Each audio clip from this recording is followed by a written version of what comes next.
સવાલ 1. ખામીઓ શોધવા અને તેના સુધારવાના 5 પગલાં નામ લખો. જવાબ: પુરાવા એકત્રિત કરો. નંબર 2. પુરાવાનું વિશ્લેષણ કરો. નંબર 3. ખામી શોધો.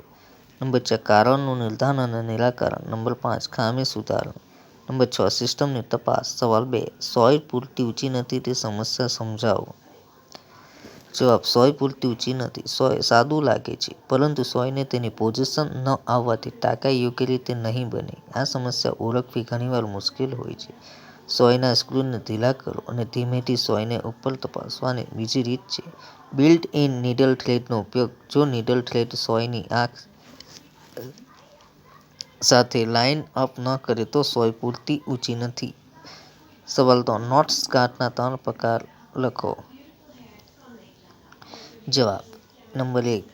જૈવિક: કાચા માલમાં જોવા મળે છે. આ નેપ્સમાં વિદેશી સામગ્રી હોય છે, જેમ કે શીટ, કોટન, ટુકડા, પાંડા અથવા સ્ટેમ સામગ્રી. ઉત્પાદન સામાન્ય રીતે તેમને વેટ ભીની પ્રોસેસિંગ દ્વારા કરી શકે છે.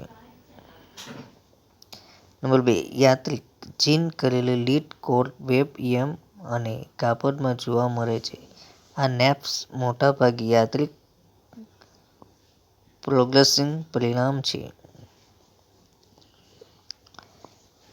નંબર 3. સફેદ સ્પેક નેપ્સ: સામાન્ય રીતે ડાય થઈ જાય ત્યાં સુધી દેખાતું નથી. સફેદ સ્પેક નેપ્સમાં ફાઇબરના અપરિપક્વ ક્લસ્ટર હોય છે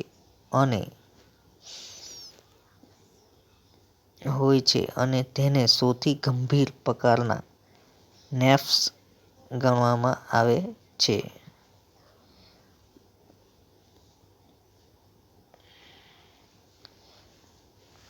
સબસ્ક્રાઇબ કરો, લાઇક કરો અને શેર કરો.